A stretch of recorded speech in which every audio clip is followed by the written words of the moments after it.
Tur tas skaistums, ka tie ir patēriņa produkti. Viņus nenopērk vienreiz vai divreiz gadā, viņus pērk katru mēnesi. Un nākamajā dienā aptuveni Mārtiņam bija jādod tam cilvēkam atslēga uz noliktavu, kur bija pilna ar produktiem. Mēs, kad viņš atbrauc apkārt, cerējām, ka tur viss būs ok. Tas ir bieži gadījumi, kur cilvēks vienkārši ieslēdz kameru, pasaka, hei, eko produkts, tur iekšā ir tas.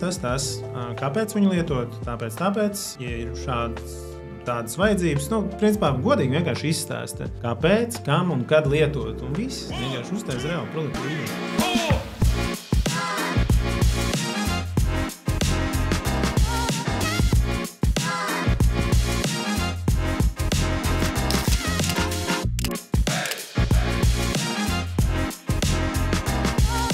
Čau visiem!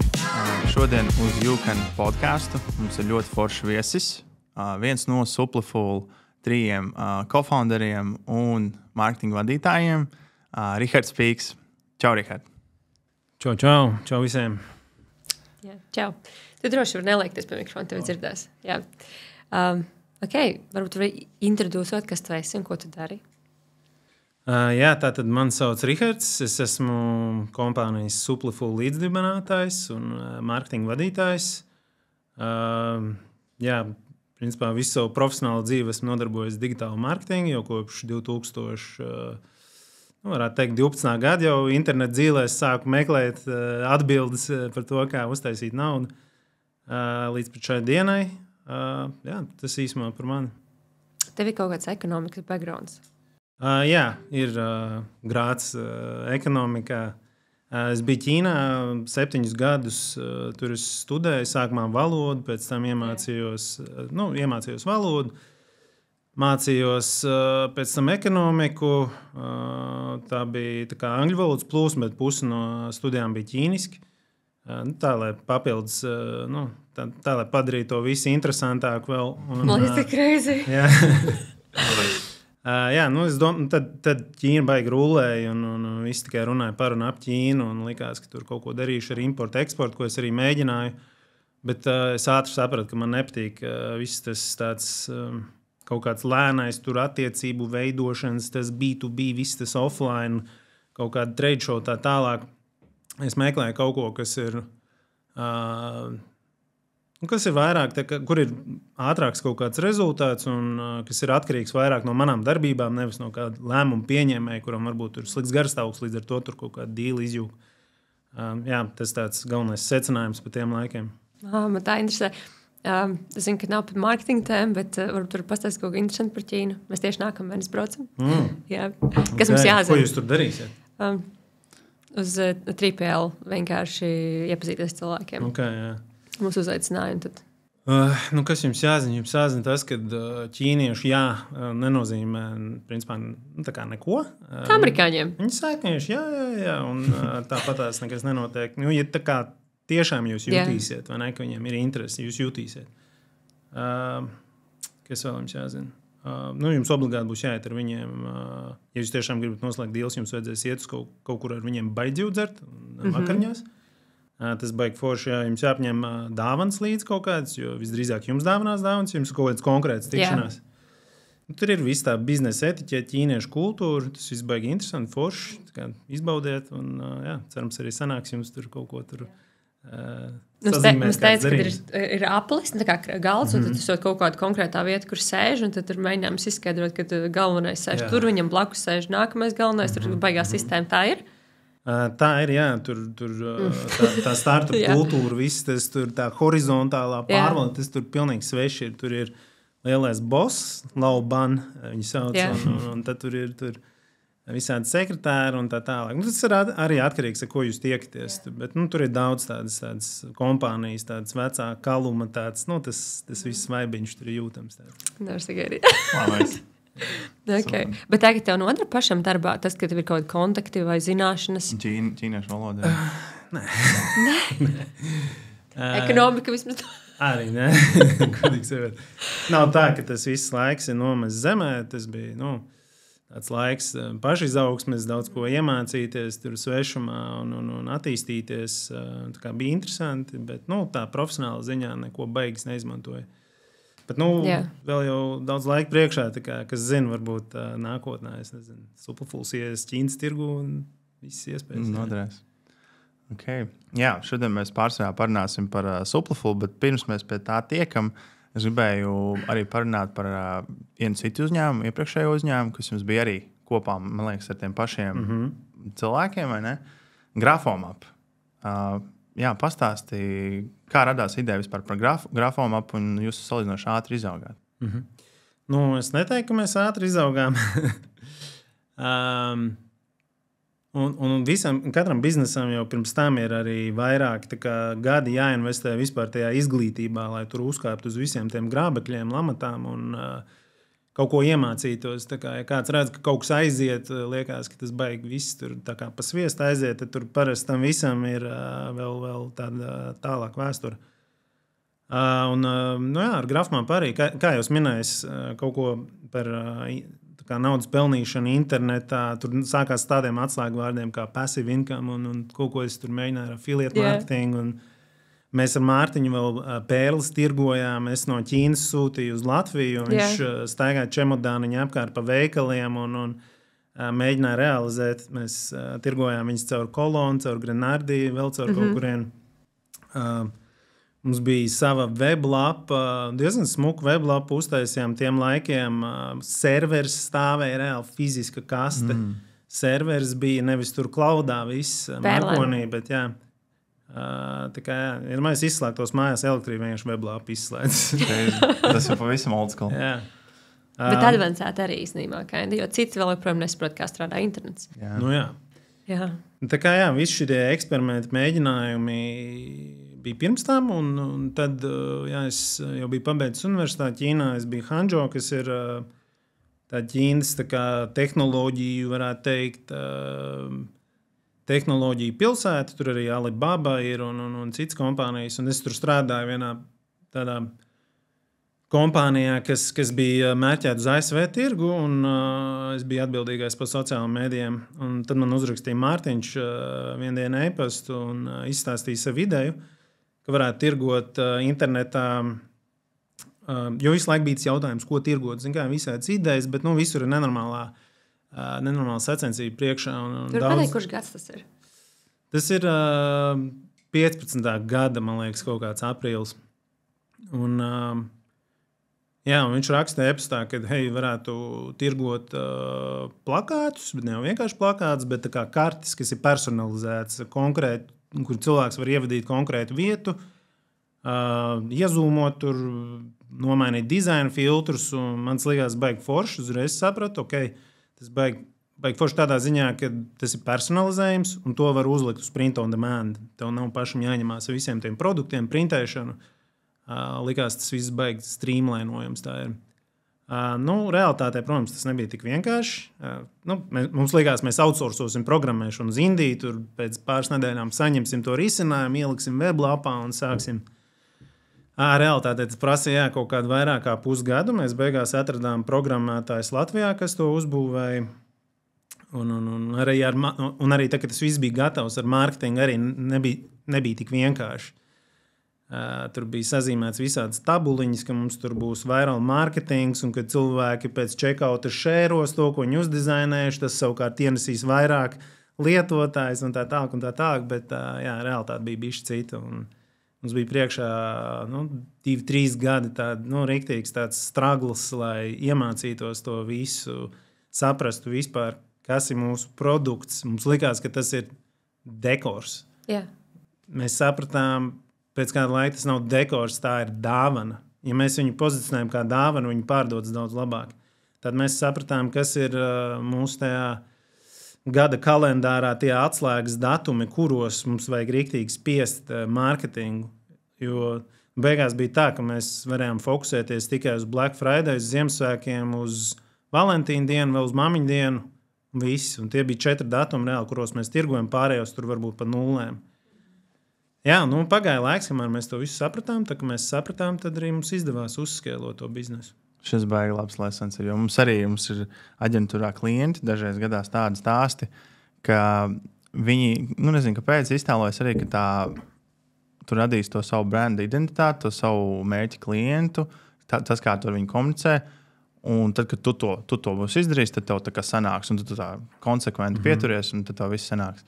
Bieži vien, mūsuprāt, kā mēs redzam, biežāk ir, ka tev ir jāiet uz to tirgu, jādabū pēc iespējas ātrāk feedbacks, jāiemācās, kā viņi reaģē, kā viņi komunicē, kas viņiem patīk, un tad tu tā kā adjustējies. Un tā, man liekas, tāda liela problēma mūsdienās, kad daudziem baigi grūti ir adjustēties un tā kā pielāgoties tam tirgum, kas galu galā ir tas zīmols. Jā, nedrīkst. Tā ir tāda iesācēja kļūda, kad cilvēki baigi iemīlst tajā savā idejā, un viņi aizraujās ar visu to par un ap veidošanu, ap to ideju dizainēt, weblapu, tur tā bildīt, šī bildīt, tur maina teikumus, tur es to saucu par pikseļu bīdīšanu. Jā. Kad man arī tā ir slimība, esmu perfekcionists, un man patīk tā kā dizainēt lietas, un es arī baigi viegli varu aizrauties šo. Bet jau ar pieredzi saprotu, ka tur vajag tā kā šito te bremzēt un maksimāli ātri vajag palaist to produktu, saprast, kā viņu nopozicionēt, kam viņu vajag, vai viņu vajag, un ir jāatbūt produktu market fits pirms vispār par kaut ko uztraucās. Un nevajag klausīt ģimeni un draugus. Tā kā, ja viņi saka, viss forši, tad pasaka viņiem, ok, nopērc. Un tad redzēs īsto atbildi. Es gribētu, lai Adrians te pieliek aplausus. Tāpēc, ka tas ir tas, ko mēs visu laiku sakam. Un vēl viena lieta, ka tas, ko tu minēji tieši par to, ka mēs no sākuma domājam, ka tas ir dekors, īstenībā tā bija dāvana. Tik daudzi tam pretojas. Nē, mūsu mērķa auditorija ir šī, bet pērk kaut kas cits. Un tu ļoti ātri pēc Facebook datiem to var redzēt, kad vispār mums bija viens klients, kurš domāja, ka čības pārdos jaunākajai auditorijai, jo tās gumijas krāsainas čības. Mēs skatāmies, pērk 40 plus sievietes. Jā. Un tik līdz nomaina influencerus un visu saturu tieši uz 40 plus sievietēm rītīgi noskēloja. Ja viņi nekad neatļautu to vispār darīt un pamēģināt un neskatītos uz tiem datiem, viss tā biznesa vienkārši nebūtu. Un tagad tas ir super success stories. Jā, uz datiem. Jā, tieši tā nedrīkst ieciklēt uz to, ko tu gribētu. Vai tā bija plānots. Jā, visi pa testingu.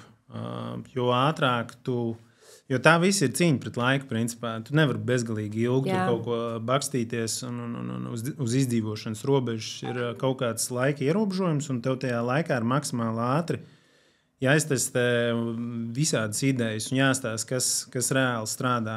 Un tajā virzienā arī tur vajag pēc tam dubultot laiku, naudu un visu, un iet uz tiem rezultātiem. Labi. Par Grafomap mēs izrunājam. Kur viņš tagad ir? Grafomap mēs veiksmīgi pārdevām pašā Covid tajā pīķītī, kad visi sēdēja mājās un iepirkās. Mums tur arī bija labi rezultāti. Mums no paša sākuma bija tāds mērķis īstenībā viņu pārdot. Un tāpēc arī mēs pretojāmies tam vilinājumam paši tur savus printerus ieviest un sākt drukāt, lai uzlabotu māržas. Jo mēs zinām, ja mēs to izdarīsim, mūsu tur potenciālais kompānijas pircēju pulciņš stipri samazināsies, jo tas jau, tas jau nobāzēts lokācijā vienā biznesā, un tas nav tik vienkārši. Jā. Bet mēs palikām uzticīgi tam print-on-demand modelim, un vienkārši gājām uz to, rakstījām, meklējām un beigās sameklējām. Un tie paši 3 cilvēki, un tad pēkšņi Subliful. Jā, tas līgumiņš par Grafomap vēl nebija parakstīts, kad mēs jau vilkām savus pierakstus ārā, lai realizētu nākamās idejas. Jo bija jau vīzija par to, ko mēs gribētu darīt tālāk, un vienkārši sākām pie tā strādāt. Varbūt vajadzēja bišķi atpūsties, bet nevarējām laikam noturēties. Klausītājiem, kas nezina, kas ir Subliful, izstāst tā īsi, kas ir Subliful. Subliful ir platforma, kurā jebkurš cilvēks var izveidot savu produkta līniju bez investīcijām produktu uzkrājumos, bez noliktavas, bez darbiniekiem, kas to visu pako un izsūta. Tā kā tas ir vienkāršākais, ātrākais un mazāk riskantais veids, kā izmēģināt savus spēkus tajā industrijā. Jā. Mūsu fokus ir tieši uz ASV. Mums Denverā, Kolorādo ir noliktava, no kuras mēs sūtam produktus. Vēl mums ir 5 partneru noliktavas vairākās lokācijās ASV. Mums ir 150 pāri Tā kā tie white label produkti, kur ir gan ādas kopšanas līdzekļi, uzturbagātinātāji, kafija, funkcionāla pārtika un vēl viss kaut kas. Un tā galvenā ideja zem šī ir, tur var vilkt ļoti daudz paralēlas ar print on demand. Mēs labi zinām, mums Latvijā ir Printfuls, Printfais. Tur ir ļoti daudz līdzības, bet es teiktu, galvenā atšķirība tāda, ka uz mūsu produktiem dizains nepievieno baigi lielo vērtību. Tam gala pircējiem viņam nav svarīgi tur kādā krāsā etiķēt. Svarīgākais ir konteksts, marketinga stratēģija, kā cilvēks pozicionē un kam viņš pārdod tos produktus, kā pārdod. Kas ir, es teiktu, varbūt bišķi grūtāk, bet ja tas sanāk, tad tas ir tur tas skaistums, ka tie ir patēriņa produkti. Viņus nenopērk vienreiz vai divreiz gadā, viņus pērk katru mēnesi. Un tev ir tādā veidā tu izveido biznesu ar atkārtotiem pirkumiem, kas ir... Tas bija mūsu top kritērijs, kad nākamajam biznesam jābūt ar atkārtotiem pirkumiem. Jo mēs visu laiku cīnījāmies ar to grafamā plakātiem, ka visu laiku mums vajag vēl jaunus klientus atrast. Beigās mēs tur Facebookam un Googlam tur maksājām par to visu vairāk, nekā mēs paši saņēmām. Jā. Kā ir vēl būtu kritēriji, ko tu teiktu, kas ir jāapsver tiem, kas tagad plāno kaut kādu e-komerciju vai biznesu uzsākt? Jo šis ir viens no tiem, ko mēs arī minam. Noteikti, ka jābūt atkārtotiem pirkumiem. Mēs runājam par ļoti daudz citiem faktoriem, kas arī pirms sūtīšanas izmaksas smagums un tā tālāk, tā kā izmēri, lai nelūst, lai der. Kas ir tas tavā listā, ko tu teiksi? Jā, tas ir pats svarīgākais jautājums, ko vispār katram, kurš kaut ko vēlas uzsākt, tas sev jāuzdod. Tas pieminētais produktu market fit, tas ir baigi svarīgs, tā kā produkts un tirgus, un tur jābūt mečam. Tu nevari mēģināt fantastiskāko produktu nepareizajā tirgu virzīt, un arī otrādi, ja tev ir slikts produkts, bet pareizais tirgus arī nestrādās. Tev ir jābūt, tev jāsalāgo tās lietas. Tas ir numur 1. Otrs, tev ir jābūt skaidrām visai tai matemātikai apakšā. Tev jāstāsta, vai tev pietiks, vai tev pietiekami liels maržas, lai tu varētu atļauties visas operatīvās izmaksas, klienta atrašanas izmaksas, tas customer acquisition costs. Tātad matemātika. Otrs. Un kanāls, kurā tu atradīsi tos klientus. Jā. Man kāds ekonomists nāk ārā no tevis. Protams, finanses, bet tā ir. Kad es runāju par Suppleful, tad es parasti skaidroju, kas neko nesaprot. Es saku, ka tas ir white label un dropshipping bēbīts. Ka tas ir apvienojums. Jo ir vairāki veidi, kā tu vari e-komerciju virzīt. Tad ir tā, ka tu vari izvēlēties tikai dropshipping modeli, kur tu vispār nepieskaries tam visam. Tu vari izvēlēties warehousing, piemēram, kad tā kā 3PL, kad tu paņem. Tu vari izvēlēties white label, bet tad tas tev viss ir pašam. Tu viņus visus var kaut kādā veidā apvienot. Un tu vari iet garo ceļu, ko Latvijā, kāpēc lielākā daļa grib darīt, kad viņi paši visu ražo, paši visu dara, un tas ir viss trakākais.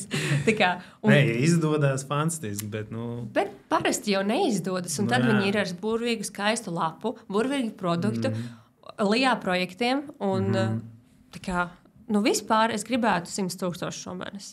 un tad mēs domājam, kā? Un tad, man liekas, ka tavs tieši modelis ir vislabākais, lai saprastu tieši to produktu market fit. Tas ir vislabākais.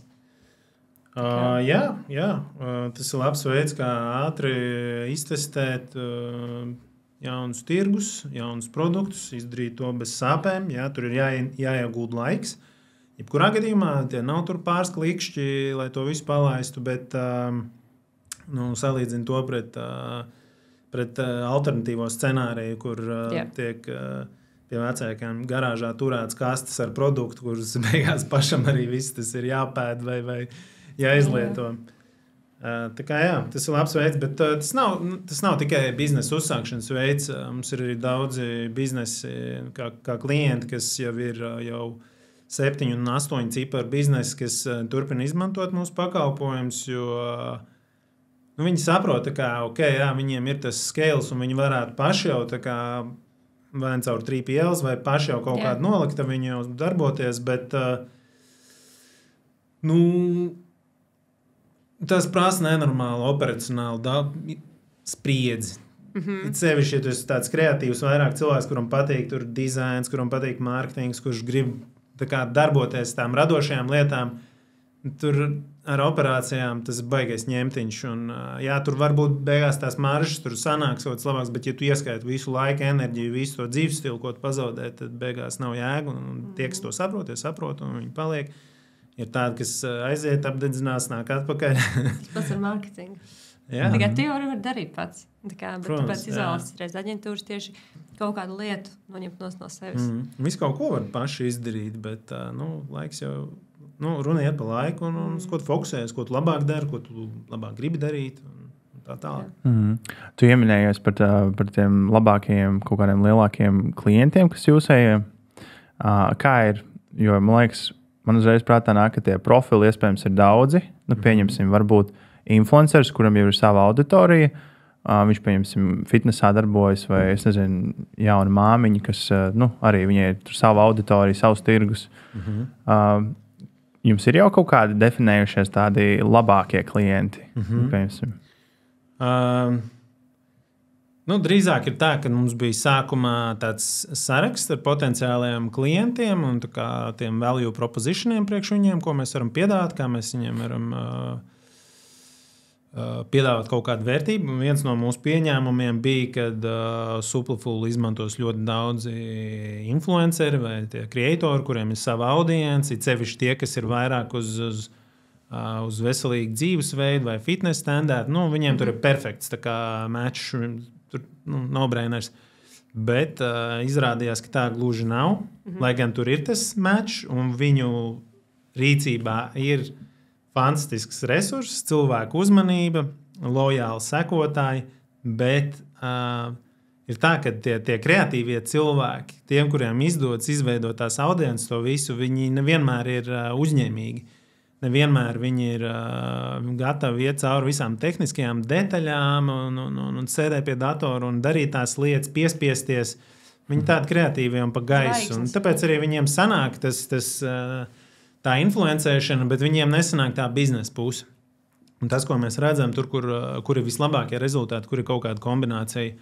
Mums ir viens influenceris, kurš ir bijis dropshippers, un tur viss viņam skaidrs, un no pirmās dienas vienkārši kā apsviestās. Viņš priecīgs. Jā. Mums arī milzīgs prieks. Tad ir arī gadījumi, kur ir, teiksim, ir pāris. Meitene ir influencere un draugs ir monetizē. Jā, tas ir tas biznesa smadzenes, tā visa. Tā ir laba kombinācija. Tas ir runājot par tiem influenceriem. Jā. Bet primāri tur ir svarīgi, lai ir tā uzņēmējdarbības gars, lai cilvēks ir domā tajās kategorijās, ko mēs aprakstījām, produktu, market, fits, cena un viss pārējais. Kurš domā tajās kategorijās, dara, iet uz priekšu. Tie parasti nav influenceri. Jo ir atšķirība. Tā ir milzīga atšķirība. Bet tiem ir dārgāk, tiem ir uzreiz peidēts.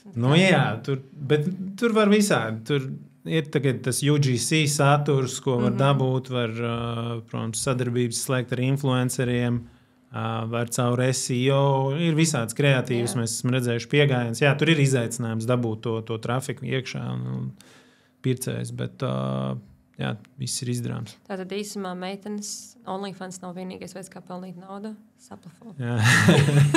Papildus ienākumu. Bet runāt par OnlyFans, mums tūlīt sexual wellness kategorija arī atvērsies produkti. Pay attention. Jā. Es tieši gribētu prasīt, kādas kategorijas tev ir produkti šobrīd? Jums ir. Jā, mums ir, tātad sākām mēs ar tādām tradicionālākiem produktiem, kas ir uzturbagātinātāji, proteīni, kreatīni, aminoskābes. Tā bija mūsu ieejas stratēģija. Tad nāca klāt kafijas visādas, tad nāca klāt visādi adaptogēna produkti, kas tur sēņu izcelsmes, visādi, tagad tie trendi visādi jauniem. Lion's Mane. Jā.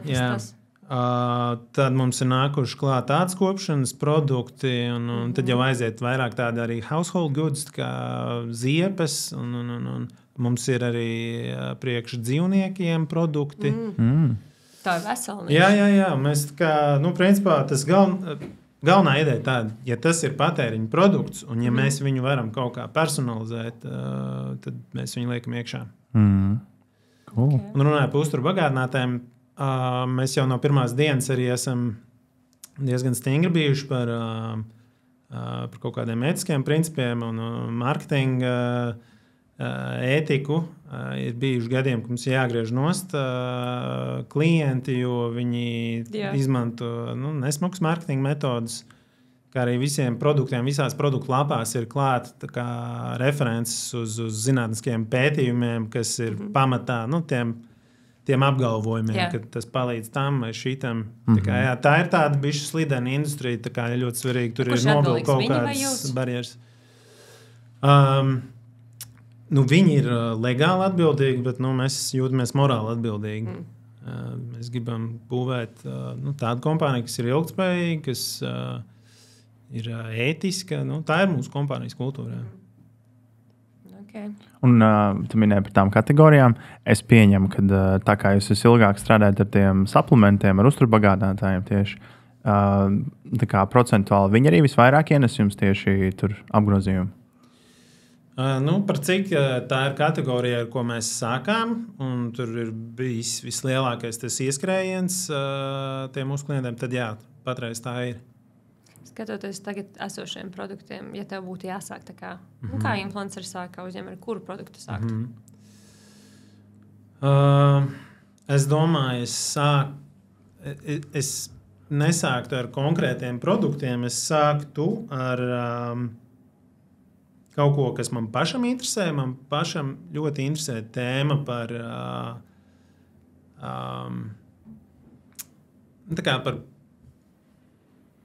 kā tagad šito pateikt, par produktivitāti, labsajūtu, kā vienkārši ikdienā, neslimot, imunitāti uzturēt, kā vienmēr būt stīgā. Jā, stīgā. Tas zen stāvoklis, Klaus teica. Protams, ka tam visam pamatā ir labs režīms, miegs, uzturs, sports. Bet tad ir arī virkne ar uzturu bagātinātājiem, kas vēl palīdz uzlabot tos rezultātus. Tā kā es veidot noteikti to zīmolu ap šo tēmu, un tad es attiecīgi skatītos, kuri tie produkti, kas atbilst tam visam. Bet pamatā jābūt tā kā tu nevari taisīt biznesu, es uzskatu, vai zīmola produktu. Tavam zīmolam ir sākumā par kaut ko jāiestājās, tev ir misija, un tu ej uz to misiju, un produkts ir tas vienkārši tā kā, fiziska manifestācija tai misijai, kaut kas, kas papildina to visu. Ja tu šādi uzstādi savu biznesu, tad tev ir bezgalīgi daudz satura idejas vienmēr. Tu vienkārši palīdzi savai audiencei sasniegt to mērķi ar vai bez produktiem. Viņi to redzēs, novērtēs, un ja tie produkti reāli palīdzēs sasniegt to mērķi, tad arī dabiski tur būs arī apgrozījums. Mēs arī ticam, ka tev nedrīkst besīt tas, ko tu dari. Reāli tā ir. Mēs esam redzējuši, ka vairāk cilvēks mēģina virzīt produktus, kam viņi paši netic, vēl pēc tam ņirgājas vai tādu, tad nekad nesanāks. Nekas liels tur nebūs. Varbūt kaut kas drusku var. Kaut kāds viens dropshipping scale sanāk, un tad viss. Tad ar to viss beidzas. Vai jābūt priekšzināšanām arī par ko. Starp citu, dropshippings, mēs tā kā cenšamies neizmantot superfood kontekstā to vārdu, jo man asociējās ar tādu kaut kādu tādu oportunistisku produktu, tādu mētāšanos no produktu uz produktu, kā tur sprīdīts purvā, lec uz gaismiņām, vai ne? Tā arī viņš tur savu zeltu neatrada. Bet tā ir fulfillment. Tieši tā, jā. Tas ir dropshippings pārprasts. Dropshippings ir tā kā piegādes modelis, nevis biznesa modelis. Jā, tieši tā. Tas gan daudzi nepareizi izmanto to un cer, ka tas negarantē izdošanos arī. Jo daudz domā, ka dropshippers, tad jau viņš ir miljonārs. Bet tā arī nav. Bet redz, tas arī, ko tu pateici par to dropshipping, tas iet kopā ar to, ko mēs pirms tam runājam par to, jo tas ir fakts ir tāds, ka tas nav nekas slikts. Bet svarīgi, ka cilvēki tā domā. Un tāpēc jūs neizmantojat to, jūs tā kā adjustojat, jo jūs zināt, kas cilvēkiem galvā darās. Un tāpēc tev ir jāadjustējas un jāpozicionē sevi tā, lai tu piesaistītos labākos klientus. Jā, tieši tā. Negribam, lai cilvēki pārprot, kas tas ir, ko mēs darām. Tāpat laikā dropshippings to nosaukumu uzreiz vienā vārdā pasaka, principā, kas tas ir, kāds ir piegādes veids. Tur ir kaut kur vienkārši pareizā kontekstā jāizmanto tas vārds. Jā. Viena no pirmajām industrijai, kad esat, tad ir jāizglīto cilvēki. Tā, diemžēl, ir tā maksa, ko tu maksā, ka tu esi pirmais. Bet skaties, jums tagad diezgan daudz līdzīgi ir uzradušies. Viņi vismaz rano ēdus uz jums. Vai jūs vispār jūtat viņus? Ir kaut kādi, vēl platformas, kas arī piedāvā patēriņu produktus, bet mēs neskatāmies baigi uz konkurentiem. Lai viņi dara to, ko viņi dara. Mēs savu stratēģiju negribam pielāgot, tāpēc, ka viens vai otrs uzņēmums dara kaut ko. Mēs ejam uz saviem mērķiem, mums ir pipelines ar visādām funkcijām, ar jaunām kategorijām, ko mēs gribam atvērt. Un, mēs fokusējamies uz to savu klientu. Un es domāju, ja mēs labi darīsim savu darbu, mums arī nebūs jāuztraucās par konkurentiem. Runājot par stratēģiju, kāpēc no Latvijas aizgājāt? No Eiropas kopumā. Ir kaut kādas lielas valsts jums Eiropā tagad, vai te ne? Ir, bet tas stāsts tāds, kad mēs pašā sākumā mēs uztaisījām weblapu. Mums bija pilnīgākā alfa versija uz WordPress dashboardu, kaut kā tur cilvēks varēja ielogoties, kaut kādus produktus salikt, saslēgties ar Shopify, un tas bija pilnīgi agrīnā stadija. Un mēs tos produktus paši aplīmējām no Office un izsūtījām pirmos pasūtījumus. Un tā kādu laiciņu mēs turpinājām, un tad mans kolēģis Mārtiņš aizlidoja uz ASV. Mums jau no pirmās dienas bija mērķis, ka tas jādara ASV. Viņš aizlidoja, un starp citu, mēs vienkārši kaut kā uz dūlo izvēlējāmies Denveru. Tur nav nekāda loģika apakšā. Mēs aptuveni tā kaut kur aptuveni te pa vidu, kur tur kaut kāda pilsēta, Denveru, davai tur. Un Mārtiņš aizlidoja uz Denveru, noīrēja vienu noliktavu, aizbrauca uz IKEA, savāca kaut kādus plauktus, kaut ko tur saskrūvēja, salika. Ātri atrada pirmo darbinieku. Tas darbinieks teica, viņš aizgāja satikt Mārtiņu kaut kādā kafejnīcā. Viņš domāja, ka mēs kaut kādas kameras vienkārši tā domāja, kaut kas šeidī te vispār notiek. Kaut kāda latviešu noliktava. Jā. Bet viņš tāds beigās tāds. Labi, lai iet. un nākamajā dienā aptuveni Mārtiņam bija jādod tam cilvēkam atslēga uz noliktavu, kur bija pilna ar produktiem. Un mēs, kad viņš atbrauc apkārt, cerējām, ka tur viss būs ok. Jā. Tā sākās mūsu Amerikas stāsts.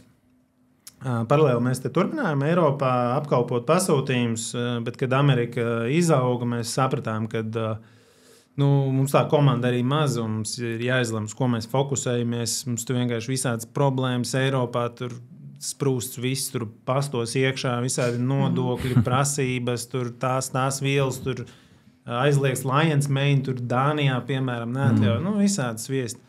Un tas tirgus tik granulārs, mēs sapratām, ok, labi, vienkārši, bija smags lēmums, jo bija daudz klienti, kas bija jau kaut ko sākuši būvēt, bet, lai izdzīvot, bija jāizšķirās par tādu lēmumu. Vai interesanti, kā jūs pieņemat tādu, jo īstenībā ļoti daudziem biznesiem es tieši redzu to, ka ir tas mirklis, ka tev ir jāsaprot, ka stop, mēs tagad šito vairs neturpinam. Pat ja tas nes naudu kaut kādu un apgrozījumu. Un es vienmēr saku, tev vajag skatīties ar nākotnes zaudējumiem, nevis ar pagātnes. Un nespēj to nošķirt. Kā jūs spējat par kaut tādu konceptuālu saprast? Tā ir ilgtermiņa domāšana. Vienkārši mēs esam iztālušies, ko mēs gribam uzbūvēt, un mēs salīdzinām pret to, vai tas mums der vai nē. Un tādā veidā mēs pieņemam lēmumus. Protams, ir situācijas, kur tas varbūt trieciens tur pārāk smags, ka īstermiņā varbūt kaut ko vajag pieciest, bet Mēs esam griezuši nost arī lietotājs, kas ir neētiski. Vienreiz mums vajadzēja atvadīties no viena lietotāja, kurš mums bija top sellers. Tajā laikā ienes ļoti daudz ieņēmumus. Tas bija baigi smagi, bet mēs to izdarījām. Jo visi darbinieki jau arī, visi kolēģi, kas ir iesaistīti, viņi jau arī jūt, ka tas nebūtu pareizi. Nav tā misija apakšā. Jā, ja tu to dari, tas sāk visu saindēt, to korumpēt tavu organizāciju, un to mēs negribējām. Nevarētu karteli vadīt. Okay. Bet kā jūs pieņemt lēmumus trietā? Jūs esat 3. Mēs nepieņemam trietā. Mums ir ļoti horizontāla tā struktūra kompānijām. Es teiktu, jā, jebkuram kompānijā ir iespēja, jebkurš tiek sadzirdēts, jebkuram ir iespēja virzīt idejas. Mums ir tāda meritokratija, kad vienkārši uzvar labākā ideja. Vienalga, no kurienes viņa nāk. Kaut kā tā mēs virzamies uz priekšu. Jo tu jau vienā brīdī, mēs šobrīd esam 50 cilvēki, un tu jau nevar vairs visur būt iekšā un visu saprast. Tāpēc tev jāuzticās cilvēkiem. Viņi zina labāk to savu virtuvi, un viņi arī virz tās idejas. 50 cilvēki pie kāda apgrozījuma? Šogad mums būs 10 miljoni aptuveni. Labi, jums ir produkts based 10 miljoni. Jā, mums ir dažādas izmaksas. Mums ir fizisks produkts. Mēs neesam digitāla platforma, tīri, kur ir principā 100% maržas uz visu. Tā kā jā. Bet sanāk diezgan riskanti, vai ne? Tā kā jūs jau ieguldaties stokā visu laiku. Jā, mēs esam ieguldījušies diezgan uzkrājumos produktu. Bet tāpat laikā mēs ļoti labi pārējām uz to partneru tīklu, kas atņem no tās izmaksas, kas ļauj mums ātri palielināt katalogu, likt jaunus produktus klāt un samazina to stoku naudu, ko mēs iesaldējam produktā. Printful vai Printify? Es nezinu par kādā ziņā. Par modeli biznesa. Biznesa modeli, ok.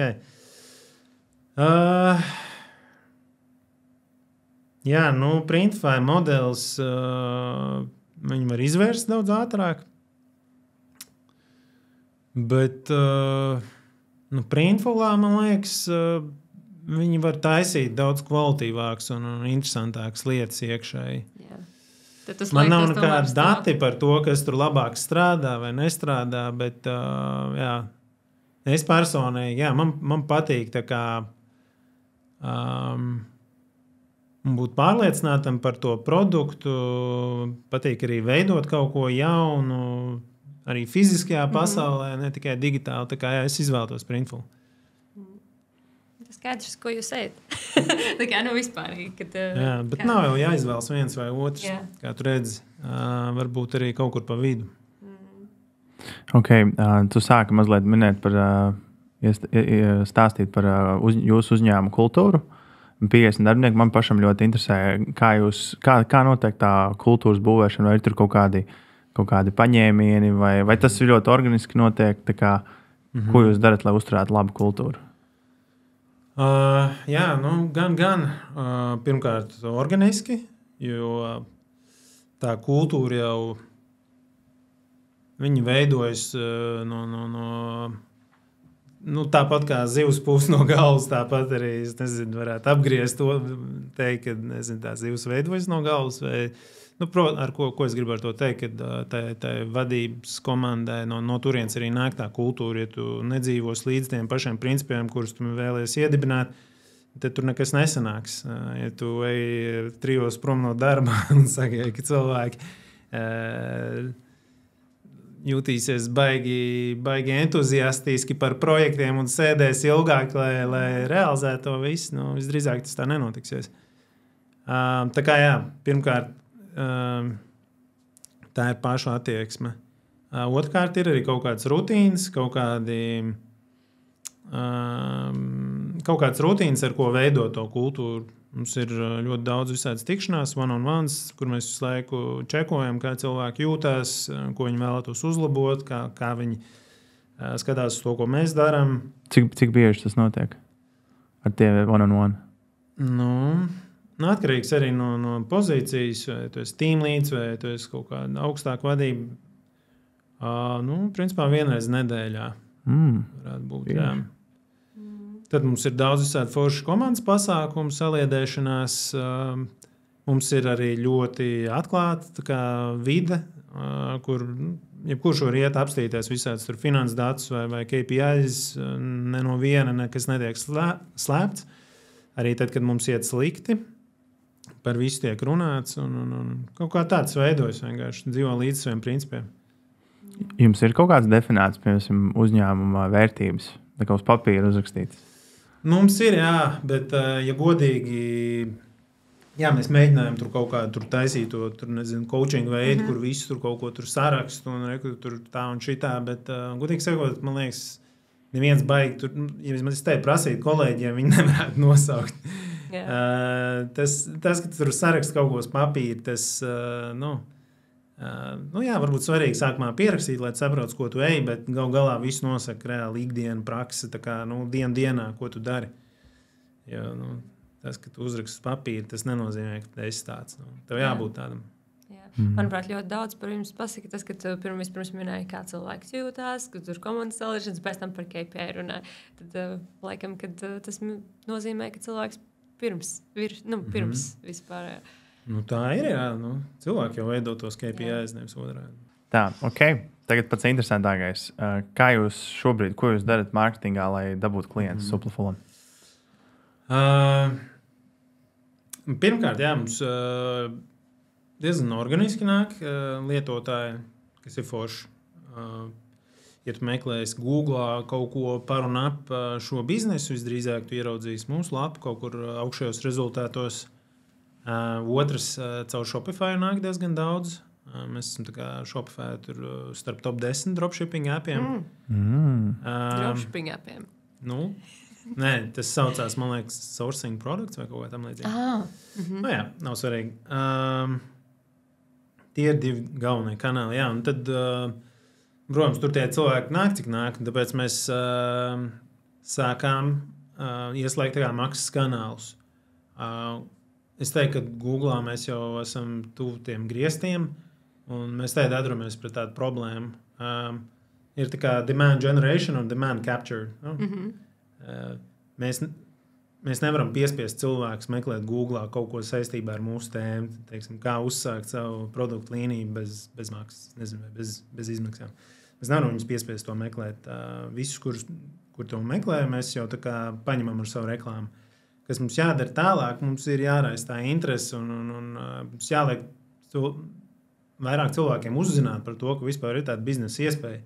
Un šo nevar izdarīt tik vienkārši, kā ielikt reklāmu, iegriezt budžetu. Tas jādara caur sociālajiem mēdījiem, caur saturu, caur arī visādiem podkāstiem. Tā kā tas būs mūsu fokus turmāk. Jā. Tas, ko es redzu, ka tādā situācijā dara Facebook, laiž to advertorials, kad vienkārši tieši informatīvu tādu. Un tad pēc tam ir kaut kāds call to action mūsu gadījumā e-komercijā, tad vienkārši mēs pārdodam kaut ko. Advertorials tas ir, jā. Vēl native ads. Varbūt, ja mums amerikātas tirgus tieši ir, tad native ads varētu būt viens no variantiem. Pēc tam varētu par šo parunāt, jā. Varbūt mēs varam kādu kampaņu uztaisīt. Jā, tā kā tas ir viens. Bet labi, izstāstīja vispār par to marketing funnelu. Cik tu drīkst stāstīt? Padalies. Nav jau baiko slēpt. Nav nekāds mums tur izsmalcinātais aparāts. Mēs fokusējamies ļoti uz labu produktu, labu servisu, uz uzticamu servisu. Es teiktu, mēs esam tādā pašā sākumā. Un tur baigā marketinga sistēmais tā viss nemaz nav. Es atceros, ka jūs kaut ko SEO baigi darījāt. Jūs baigi daudz vienu brīdi taisījāt rakstus. Jā, mēs izmēģinājām to variantu, kur tu ar mākslīgo intelektu saģenerēji ļoti daudz saturu un rankojies, bet mēs pamēģinājām. Tas, zināmā mērā strādā, tu dabū trafiku, bet tas saturs viņš tāds nekvalitīvs. Mums šobrīd ir cits pieejams. Mēs fokusējamies varbūt uz mazāku trafiku, bet uz tādu izmeklētāku, kvalitīvāku. Jā, mums jau nav svarīgi tie lietotāji, tur pieraksti, ka viņi nāk un pierakstās visi. Mums svarīgi, lai viņiem sanāk, lai viņi zina, ko dara. Mums vajag tos īstos lietotājus, kas saprot, kā izmantot to platformu. Jā. Kādi jums tagad ir tie lielākie? Pirms tam minēja, kad ir tādi, kas 8 figūras. Influenceri? Jā, principā ir tādi lietotāji, kas ir influenceri, mums ir arī B2B klienti.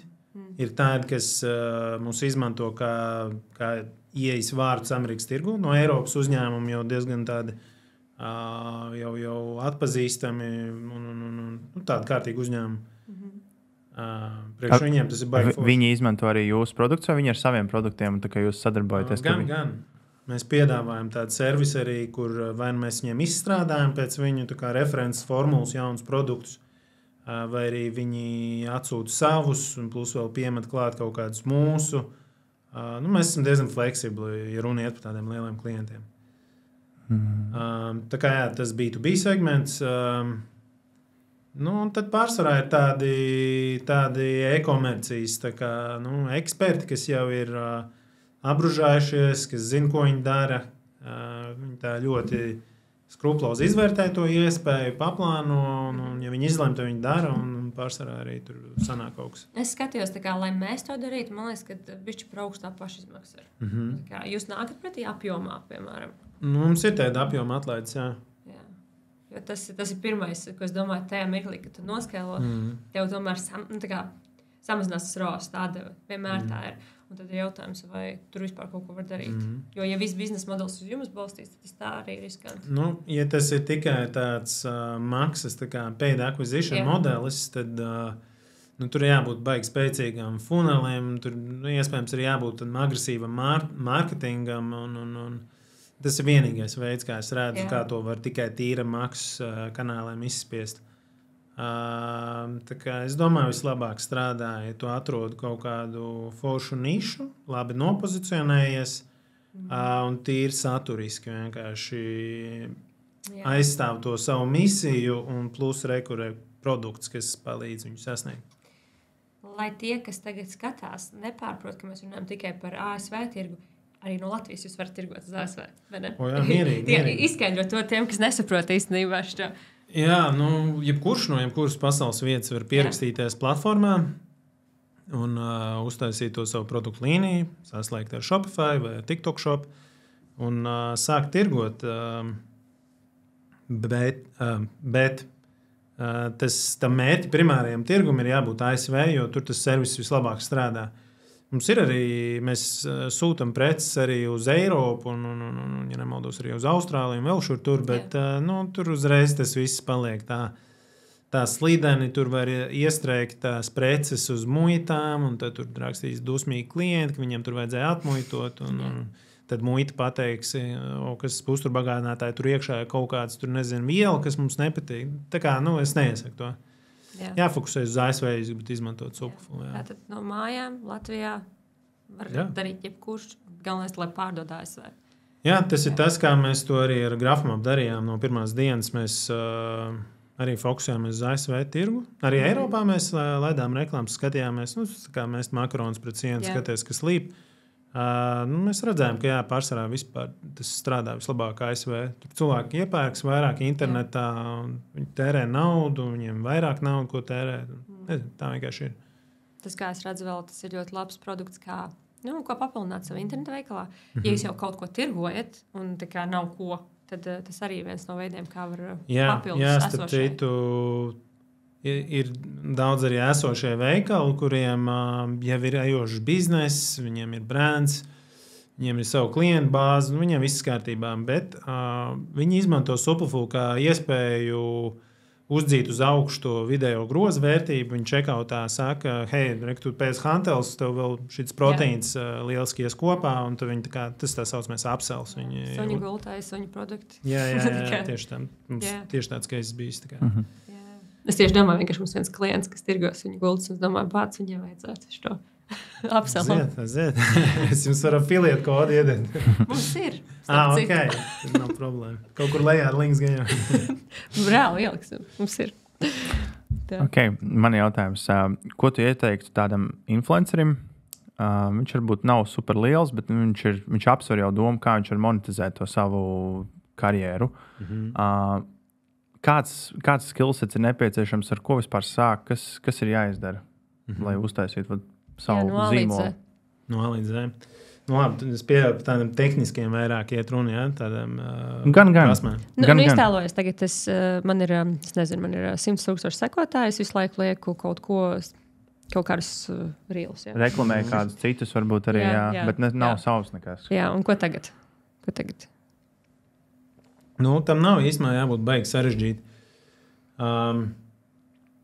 Tu vari pieslēgt tā kā TikTok shopu Superfoolam, un tur bez kaut kādām sarežģītiem marketinga, tur funeļiem, vispārējo sistēmām. Mums ir bieži gadījumi, kur cilvēks vienkārši ieslēdz kameru, pasaka, hei, ekoprodukts, tur iekšā ir tas.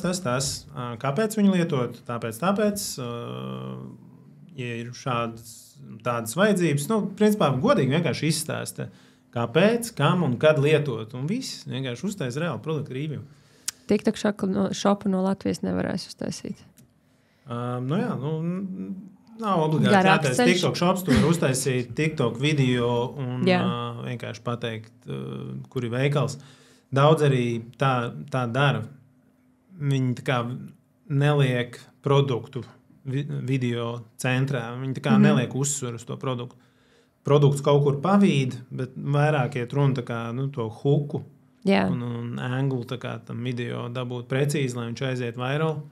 Un pēc tam cilvēki paši atradīs to produktu. Viņi sāks googlēt, meklēs un sāks pirkt.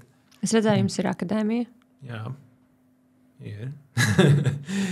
Tur ir daudz noderīga satura. Tur ir gan teorētiski ir izstāstīts, kā to darīt vislabāk, kā arī tur ir praktiski rīki, kas ļoti daudz ietaupa laiku. Piemēram, tur ir šablons jau veikalam, kuru ieinstalē, un tur pamaina krāsas, saturu, ieliek bildes. Un tādējādi ietaupa daudz laika. Tur ir arī mākslīgā intelekta e-pasta sekvenču ģenerators, kur tu apraksti savu klientu, kā viņus grib uzrunāt, kas viņi ir, kas viņiem svarīgi, kādas ir viņu problēmas. Visu to sarakst, tev uzģenerējās prompts, ar kuru tālāk mākslīgajā intelektā ChatGPT tu ģenerē e-pasta sekvences. Tas ietaupa dienas, ja ne nedēļas. Tā kā Mēs ne tikai piedāvājam to platformu un to operacionālo atbalstu un produktus, bet mēs arī esam ieinteresēti, lai mūsu klientam pēc iespējas ātrāk sanāk. Tā kā mēs mēģinām saīsināt to periodu no pieraksta līdz vērtības ģenerēšanai. Time to sign up to value to periodu. Šo ļoti svarīgi zināt, jo, piemēram, mēs savā tajā jūkanā mēs tieši arī stāstam par mārketingu, par Facebooku, par dažādiem produktu sourcing veidiem un tieši arī par jums. Un tad tas ir viens no, tad mēs varam vienkārši iedot šo video noskatīties, kad ir tāda iespēja apgūt tieši konkrēti par Superfool, kā to darīt no A līdz Z, un tad tas, domāju, būs ļoti noderīgi tādiem, kas reāli grib darīt kaut ko. Jā. Mēs arī varam šērot kaut kāds resursus. Mēs esam tikai par, lai cilvēki dara un lai viņiem izdodas. Super. Okay. Ko tu varētu novēlēt jūkan segotājiem? Jo mūs skatās cilvēki pārsāti, es teiktu, gan tādi, kam jau ir uzņēmums, bet tādi lielākoties, kas sapņo. Tādi, kur mēs tieši šodien runājam, piemēram, ka nevajag ražot pašiem. Tad, ko tu varētu, varbūt kaut kādu, es nezinu. Soft skill vai kaut kas tāds. Kaut ko pateikt, kas viņiem noderētu. Ko tu gribētu pats, lai tu zinātu pirms pāris gadiem?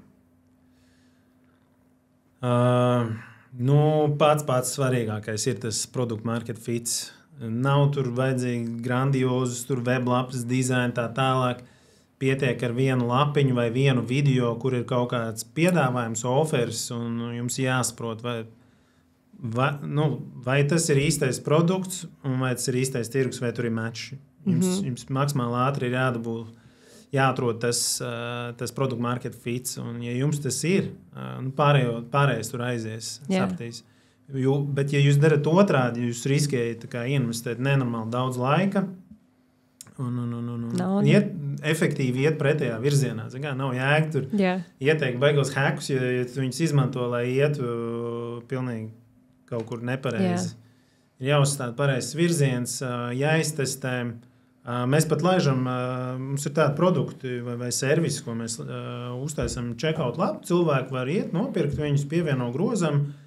Viņi jau gandrīz pabeidz to pirkšanas procesu, un tur mēs viņiem pasakām, hei, sorry, šis produkts īstenībā vēl nav pieejams, bet reku tu vari pievienoties waiting listam. Tādējādi mēs dabūjam datus par cilvēkiem, kas tiešām bija gatavi iet un nopirkt to produktu. Pirms mēs esam ieinvestējuši baigi daudz laika izstrādē produktu. Principā sāc pārdot pirms tev vispār produkts. Jā. Tas to ļoti daudz saka. Pirms mēs beidzam izstāstīsi kādu interesantu stāstu. Jā, ir stāsts par Denveru.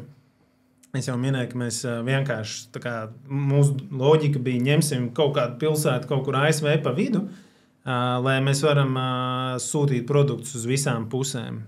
Tā bija vienīgā loģika, un ieraudzījām Denveru kaut kur kārtas vidū. Mums arī Kas ir blakus Denverai? Plēnukas. Kādā štatā? Kolorādo štatā. Viņi ir tā diezgan vienmuļi, ja skatās tur pārējās tās pilsētas ir kaut kur pie lieliem ezeriem vai austrumkrastā, rietumkrastā, tad Denvera atrodas tādā prērijā, un Denvera izveidojās, kad cilvēki ar saviem ratiem un zirgiem devās zelta drudzī uz rietumiem, un viņi izveidoja tādu pieturas punktiņu, un no tā izaug Denvera. Forša pilsēta. Izlēmām tur to visu uzstādīt, un sākās problēmas tad, kad mēs aizsūtījām produktus no Latvijas, kā proteīna burkas, un tur mūsu kolēģis viņas vēra vaļā, un viņam sprāga sejā tas viss saturs. Kāpēc? Tāpēc, ka izrādās Denver saucās Mile High City. Viņi atrodas vienu jūdzi virs jūras līmeņa, un tur ir daudz zemāks gaisa spiediens. Visu, ko tu tur aizsūti, viņš piepūšās, un kad tu vēri vaļā, viņš tev sprāgs sejā vienkārši, un tāda neliela ķibelīte gadījās. Kā risināt kaut ko tādu? Mēs sākām Latvijā tur durt caurumiņus, kaut kāds filtrus, likt vēl kaut ko, bet mēs ātri arī pārgājām uz ASV ražotājiem. Jā. Tāpēc ir filtri tādi kafijām tā tālāk. Nē, tas kafijām, es domāju, ir, lai uzturētu tur vajadzīgo to mitrumu, lai viņām būtu, pēc grauzēšanas. Viss kafija nāk no Denveras. Vai ne? Interesanti. Nē, no Denveras sūtot uz Latviju būtu otrādi, tad viņas atnāk tādas sarāvušās. Es tāpēc arī neiedomātos kaut ko tādu. Tas varēja aizdomāties vispār. Nezinu, kartē izstījās, tur jau viss plakans. Jā. Labs. Kur tevi atrast sociālais tīklos, kurus labāk ar tevi sazināties? Man var atrast X-ā, jeb Twitterī. Es tur neesmu bijis baigi aktīvs, bet es tur būšu atkal aktīvs. Tur man var sasniegt, piesakot, cik pa laikam tur kaut ko iepastoju. Tur ir @pixrihards, ja nemaldos. Tā kā piesakojiet. Un, ja kaut ko vajag, droši rakstiet. Centīšos atbildēt, cik labi var. Labi. Es atbildi, ja tu tur būsi. Es būšu, es kādu dienu skatos. Kāpēc izmantot Twitteri? X.